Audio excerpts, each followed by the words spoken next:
አሰላሙ አለይኩም ወራህመቱላሂ ወበረካቱሁ። ውድ የተከበራችሁ የቻናሌ ቤተሰብ እንዴት ናችሁ? ሁሉ ሰላም ነው? ሁሉ መልካም አልሐምዱሊላህ። እንግዲህ ከወራቶች መጥፋት በኋላ ተመልሼ መጥቻለሁኝ። ከአሁን በላይ አልጠፋም ኢንሻአላህ። መምጣት እፈልጋለሁኝ። የምር ግን አላቅም፣ ሰነፍ ነኝ ማለት እችላለሁኝ።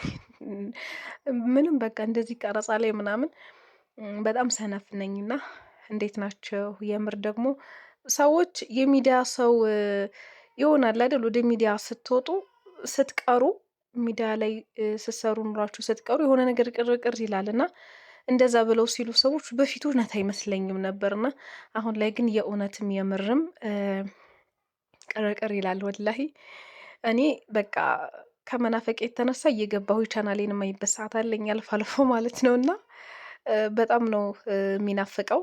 ያው ትናፈቃላችሁ። እሱ ናፈቀ ማለት እናንተ ናቸው የምትከታተሉት እና ያው ተናፍቃችኋል ለማለት ያክል ነው። እንግዲህ ዛሬ ባለቤቴ ከአረብ ሀገር ሊመጣ ነው። እንግዲህ ለሱ አቀባበል ለማድረግ ሽር ጉድ እያለ ነው ማለት ነው። ያው መቼም አንድ ሰው እንኳን የኔ ሰው ያላችሁት ሰው እንዲሁ ለእንግድነት ሰው ስትጠሩ ጉድ ጉድ ማለት አይቀር አይደለ? በሀበሻ ባህል እና በቃ በዚህ መልኩ ጉድ ጉድ እያልን ነበረ። ከዛ ወጣችንን ሰራራን።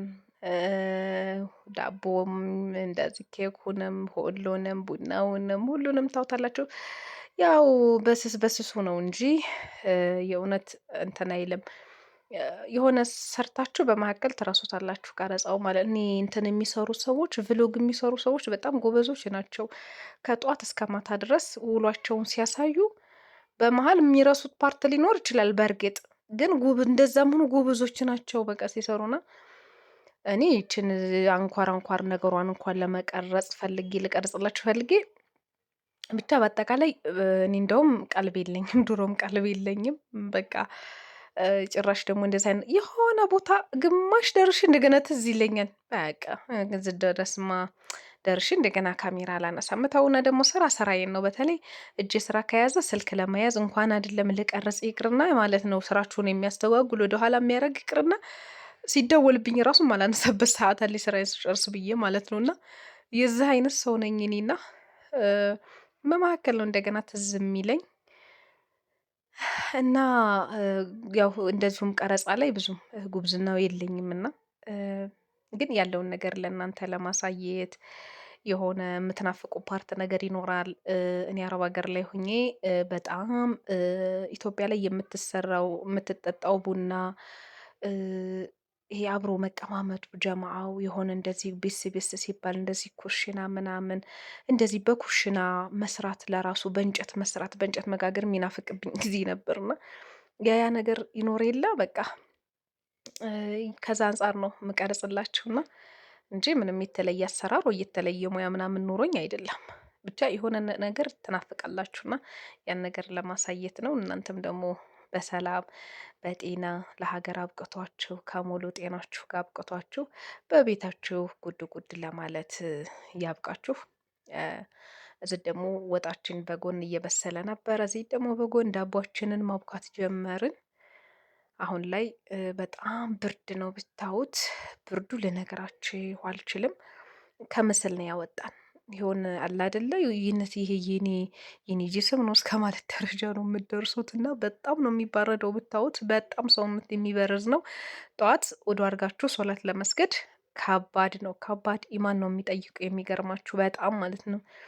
ውሃው በቃ ውዱ ካረጋችሁ በኋላ ይሄ እጃችሁ ውዱ ያረጋችሁበት ከዛ በታች ያለ የእናንተ ክፍል አይደለም። ድንዝዝ የሆነ ነገር ቢቆርጣችሁ ራሱ ውዱ ካረጋችሁ በኋላ አሰሙትም። የብርዱ ጥናት ማለት ነውና ያው አሁን ወቅቱ አይደለ ክረምት ምናምን ስለሆነ ወቅቱ ስለሆነ ነው መሰል እንግዲህ ሰራበት የነበረውን ኩሽና ያው በጎች ስለሚያድሩበት በጎቹ ሲታጎሩ እንዲህ ዳር ላይ አቀጣጠልኩኝና ዳቦም ኩፍ እንዲል በጎን አረኩት። ወጡም ገና አልበሰለም ነበረ። ከዛ ማታ ላይ መብራት ሄዶብን ነበር። መብራት ከመጣ በኋላ ደግሞ ኬካችንን በዚህ መልኩ ሰራን። ይሄ ኬክ እንትን አለበት በነገራችን ላይ ሙዝ 2 ሙዝ ፍጭት አድርጌ በሾካ በጣም ቅጥቅጥ አድርጌ ከዛ በቃ የኬኩን ግብአቶች አደረኩኝ። ሊጡ እንደዚህ ለሁለት አድርጌ ካካው ፓውደር አረኩበት። ይሄ ከላይ ፈጦ የምታዩት ደግሞ የሎሚ እንትን ይሄ ከላይ የሎሚ እንትኑ አለ አይደለ? በፈቅፍቄው ነው የሎሚውን ቆዳ በመፈቅፈቂያ በትንሽዬ መፈቅፈቂያ ስለፈቀፈኩት ብትን ብትን እያለ ነው የሚወርደው። የተለየ ቃና ይሰጠዋል ለኬኩ። የሚገርማችሁ ሆነ ዝም ብላችሁ ከምትሰሩት ይልቅ የሎሚ ቆዳውን እንትን ብላችሁ ስታደርጉት በሽራችሁ ስታደርጉት በጣም የሆነ ኬኩ የሚጣፍጥ የሚጣፍጥ ነገር ነው የሚላችሁ የምር። እንደገና ሙዙም አለበት ይሄኛውም አለበት እና በጣም የሚጣፍጥ ነበረ። ያው በቅርጽ ሆኖ እንዲወጣ ውስጡ ዜብራ ሆኖ እንዲወጣ ልክ በዚህ መልኩ ግማሽ ግማሽ በማንኪያ አረኩኝና ከመቸርቸር ብዬ ደግሞ እስከ እቃው ገልበጥ በዚህ መልኩ አደረኩኝና እስከ መጨረሻው ድረስ እዩት። ከዛ በኋላ አሪፍ የሆነ ቅርጽ ይይዝላችኋል። እንደዚህ ስቴፕ ባይ ስቴፕ ስታደርጉት ቀዩን ጥቁሩን ቀዩን ጥቁሩን አድርጋችሁ ስትሰሩት እና ይህን ይመስል ነበር። መብራት ደግሞ በጣም ሰሞኑን በፈረቃ ሆኖብናል። ደሴ፣ ኮምቦልቻ፣ ሀይቅ እስከማውቀው ድረስ ሶስቱ ምናልባት ከዚህ ከሀይቅ በታችም ውጫሌ ምናምን ወረባቦ እንዳለ አላቅም። እኛ ጋ ግን በፈረቃ ነው። የሆነ ነገር እሰራለሁ ብላችሁ ስትሉ የለም። ብቻ እንዴት ልበላችሁ ፕሮግራማችሁን ያዛባል አሁን ላይ ያለው መብራት። ያው እንግዲህ እድሜ ለከሰልና ለእንጨት እያላችሁ ያው እንደዚህ ዳቦ ምናምን በፓትራ የሚጋገሩ ነገሮች የኤሌክትሪክ ምጣድ ምናምን ነው እንጂ ያልተቀረ ነገር በክሰል እንጠቀማለን።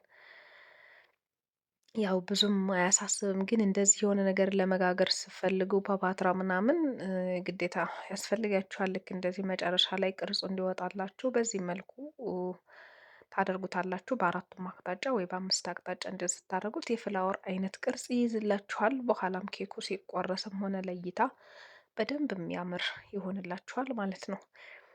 እና በጣም ነው የሚጣፍጠው የምር በጣም ማለት ነው። ስትመጡ ሰርታችሁ ትሞክሩታላችሁ። አረብ ሀገር ላይ ያው ብዙ ማቴሪያሎችም ስላሉ በብዙ ማቴሪያሎች አድርጋችሁ ስለምትሞክሩት እና ስለምትሰሩት ግን ሀገራችሁ ላይ ቀለል ባለ መልኩ መስራት ትችላላችሁ። ይህን ይመስላል። ይህ ፓትራ እንደምታዩት አሁን ላይ እኔ የገዛሁት 17,000 ነው። አሁን ወደ 23,000 ገብቷል። እንግዲህ አመት ሳይሞላው ማለት ነው የጨመረውን ጭማሪ። አሁን ቢኬድ ራሱ ወደ 25 ይሆናል። 23 ነበር ያሉኝ ወደ 25 ይሆናል። ኬኩ እንደምታዩት በስሏል። ያውም በጣም በሰፊ እቃ ስላረኩት ነው እንጂ አነስ ያለ እቃ ቢሆን ወደ ላይ በጣም ኩፍ ይል ነበር።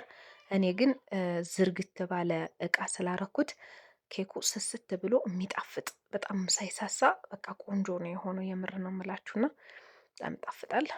እዚህ ላይ ደግሞ ዳቦም እንደዚህ አብኩታችሁ ቶሎ ኩፍ ይላል ማለት አሁን ላይ በጣም ብርድ ስለሆነ የሚገርማችሁ ነገር ሙቀት ይፈልጋል። እንግዲህ ከስንት ሰዓት በኋላ ዳቦችንንም እንደዚህ አድርገን ፓትራችን እንደጋለልን ፓትራችን ላይ ባትሪዬ ውስጥ አስገባሁኝ። ብቻ ከሌሊቱ 6 ሰዓት ነው የጨረስኩት ስራ። ያው አምሽቶም ስለመጣ ነው መብራቱ። በእርግጥ ማታ ማታ በቃ መቅሪብ ላይ መብራት የለም እኛ ጋር።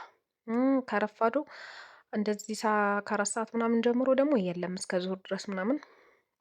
ያው ይለመዳል። ወደ እንደመጣችሁ መብራቱ ምኑም ሲልባችሁ በቃ እንደው በተጫጨላችሁ፣ ግን ይለመዳል ሁሉም ነገር። የሚገርማችሁ ነገር ሁሉንም ነገር አገራችሁ ላይ መስራት ትችላላችሁ፣ ማድረግ ትችላላችሁ።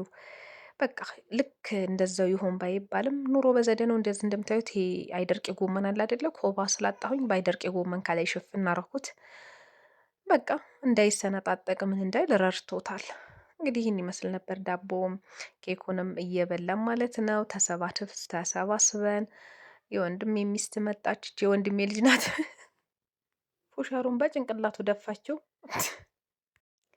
ልጅ ይዛችሁ ሰው ቤት አትሄዱ ወይ ነው የሚያስብሉት። በጭንቅላቱ ስተክለው እኔ አሁን እንደ አዲስ እያየሁ እየሳኩ ነበር። ይሄን ተመልከቱ መጨረሻ ላይ አይዋ